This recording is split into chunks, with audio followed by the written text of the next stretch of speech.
A takhle našemu veverčáčkovi chutná kaše. Už ho máme teďka 16. den a už takhle pěkně vyrost. No, dobrý jsme ti to uvařili, viď? Jak mlaskáš.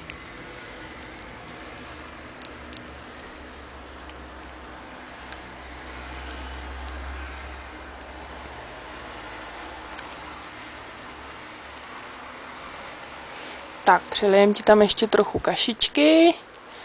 Tak, na oříšky.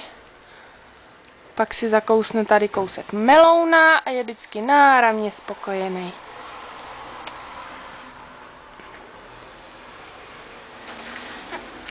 No, už jsi pořádně široký. Já bej tebou, tak už s baštěním skončím.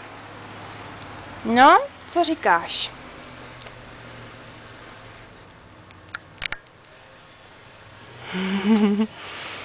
No a máš kaši na nose, viď? Ty jsi umělec. Tak pojď, jdem to očistit.